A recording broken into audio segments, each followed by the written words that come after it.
It's been a while since we recorded in the core, in the daylight. But wow. Wow.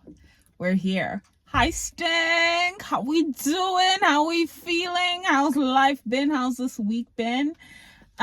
Crazy to think that it is May 4th and that week 9 is officially over. 9 fucking weeks. That is over a month. Can I just take a moment? Let's all just take a moment. Let's just, and you, stranger behind the screen, if you've been following along with me since day one, or you just hopped in at whatever stage you are on, or if you are, with me along on this journey, you're also just ending week 9. Hi, and I'm so proud of you. You did that. Well done. It takes a lot.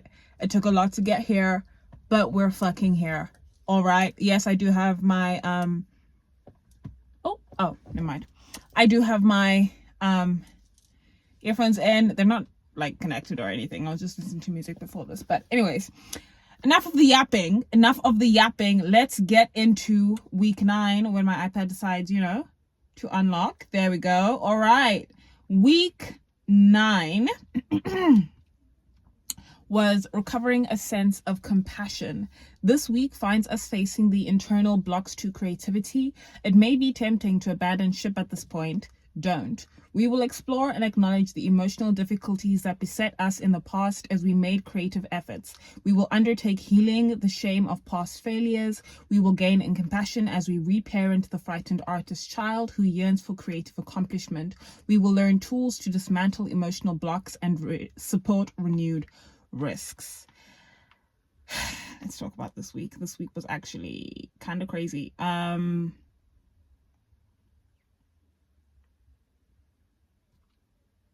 Where do I even want to start with this week? I think let's discuss the big conversation, which was about creative U-turns. So basically Julia was talking about how at some point we maybe had to pivot, and completely rework the script. And whatever we were doing for whatever reason fell through, and life happens sometimes. Yeah. Okay, especially because this week dealt with going back and reading our morning pages. So I went back to week 1, day 1, and I read. And I've been putting it off. Also, a couple of things. I missed out on my writing my morning pages for 2 days. And the 2 days that I didn't write my morning pages, shit happened. Okay? First, I got into a car accident, my first accident. I broke my indicator light. The other car, perfectly fine. At work, I dealt with some bullshit with my coworker because, people want to be dumb and people want to be disrespectful. But that's all right. No skin off my back. Roll with the punches. And this is not the first time. I think this is maybe like the 3rd time where I realized every single time I decide to slack off on my morning pages, that shit fucking happens. And the thing is, whenever I wake up, I always get like my intuition since doing this process has been so strong. And on those 2 days when those things happened, I woke up feeling a little bit funny. And I remember the second time this happened, I told myself, I was like, Fatu, do your meditation, do your morning pages. And I didn't. What happened? Got into an accident. Yes! And now I have to fork out. Well, luckily I spoke to my dad about it and he was like, oh, I'll fix your tail light. It's fine. But besides that, because this week was talking about like creative U-turns, and I looked at every single moment in my life where I had to backtrack. I had a certain plan, I had boxes to tick off, and I was unable to. And I compared those moments that I was discussing in my journal to now. And the way that I have aligned myself to receive certain things was actually crazy. Because a lot of the creative U-turns, one of the tasks was write down like about 4 creative U-turns, pick one and then focus on it. And I chose the one, I focused on it, and the way things just lined up perfectly for me to be able to carry on with my project. I was just like, oh, no, the universe. No, when she said, listen, baby, put your faith in me and I will make it happen, she wasn't playing around. She was not playing around. And I shouldn't say that I'm shocked, because I'm no longer shocked anymore when good things happen to me. I feel like one thing that was very consistent throughout my morning pages was the way in which that I spoke about myself. Starting off, I was hesitant. I didn't have a lot of faith. I felt like I was overcompensating. And now I am so 100% behind myself that it's actually insane. And there were things that I was saying in my morning pages that have come true at this moment. Like, it is so amazing to see how much faith and how much belief I had in myself. And now, 9 weeks into this course, having achieved those things. I talked about I want to be a gym girly. I signed up to the gym. I bought like creatine and like electrolytes. Like, I'm so serious. Like, I'm consistent in it. I have a job. I've reached out to producers. I've reached out to like dancers and music video directors and all of these things, because I want this to happen. And I'm seeing the way that things are lining up perfectly. Even with work, when I'm feeling like, oh, I really want something and I just put my mind to it, the way that things just slot into place. It's also so easy. And I'm realizing that a lot of the times I was making things so difficult for myself when they didn't need to be. And I also realized that when I don't rely just on myself alone, it makes it easier for me to align with people that can help me. Because I am one person. It is difficult to do things by your lonesome. And coming from someone who was hyper independent because of the way that I was brought up, it is an adjustment, but it's an adjustment that I forced myself to make. And I'm so glad that I did, because I'm realizing asking for help is okay. You don't need to be Superwoman. Have your moments, but it's okay to get the weight lifted off of your shoulders, babe. You need a break sometimes. These bad bitches, they may be strong, but you need a break sometimes, and it is completely okay. All right? We talked about fear this week, and actually, oh, there are people behind me.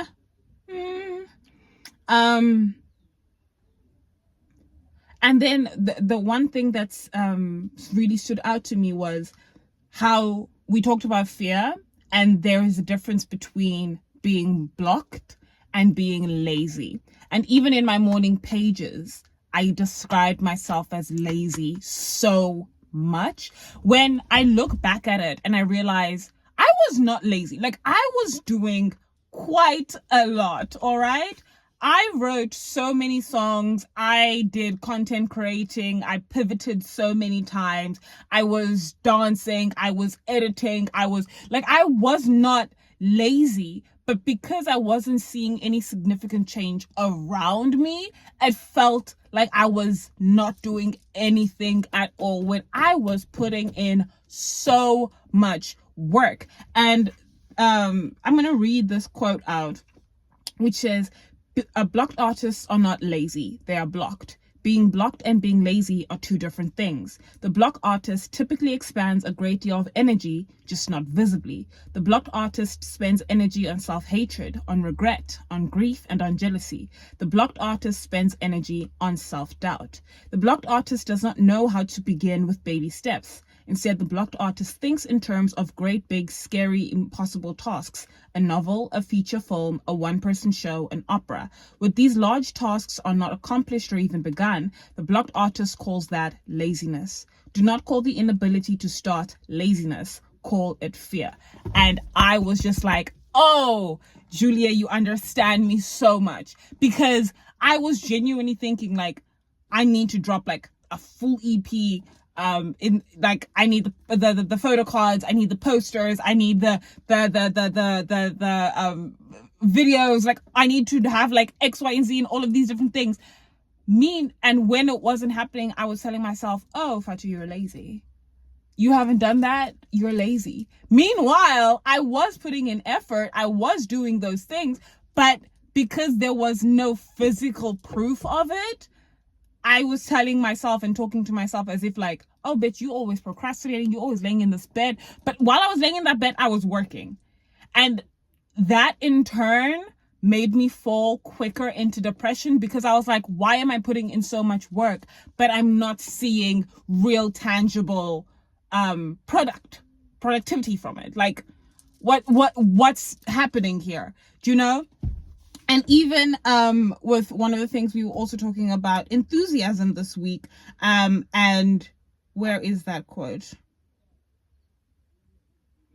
Here it says, remember that art is process. The process is supposed to be fun. For our purposes, the journey is always the only arrival. May be interpreted to mean that our creative work is actually our creativity itself at play in the field of time. At the heart of this play is the mystery of joy. And that also really connected with me because I'm realizing, yes, I want the final product. Yes, I want to be done with this project and be like, okay, I've released my mixtape. I have my music out. I've done all of this. But because I'm not enjoying the process, the writing the songs, the studio time, coming up with all of these concepts, because I'm not doing all of that, where is the fun in it? Like, I love every aspect of being a musician, everything from the styles, from coming up with like the concepts, from coming up with the style choices, from working on the photo shoots, from coming up with music video concepts, writing the songs. Like, if I'm not enjoying that journey and I'm just rushing to get to the final product, is it worth it in the end? No, not even in the slightest. And I'm realizing that when I'm allowed to just play, even if it isn't just in music itself, when I'm allowed to just play with my creativity, I have so much fun. And my younger artist self is enjoying that because that's what my art is supposed to be. It's supposed to be a time for me to play, a time for me to experiment, a time for me to just feel joy. And this week, even though it was very emotionally taxing, especially reading through my morning pages, oh my God, the amount of times I was crying while reading through that. And I spaced it out over like the course of like 3 days reading it. Wow. But I am so glad that I waited and I took that time, because also just the way that I would speak about myself in the beginning to how I spoke about myself towards the end. Wow, it was like two completely different people, but there was still the essence of one tangible person throughout.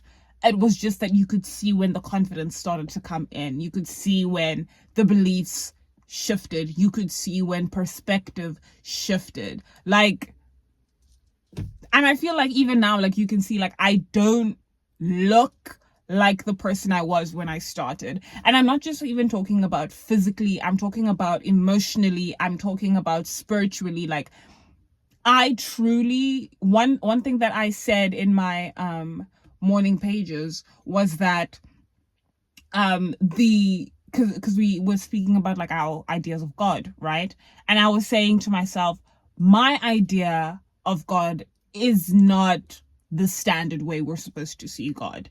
And how I see my goddess, I see her as a higher version of myself. I see her as my best version of myself. And that version of myself is connected with my shadow self. She is connected with my childhood self. She is connected with all of the ugly parts of me that I try to hide, but she's not afraid of them. She welcomes them. She nurtures them. She takes care of them, and she allows them to simply be. And the thing is, I am no longer seeing her as a different entity, as a separate part of me. No, we are all one. We are all connected. That is me. I am her. She is me. And our energy is constantly in fluidity, the way that I'm constantly arriving. Do you see how I do this thing? I just do this music. Like I really am a writer. Anyways, but that, and like when I went back and I reread that, I was like, oh, wow. That's the wrong finger. I think it's like that. Whatever. That's not important. But yeah.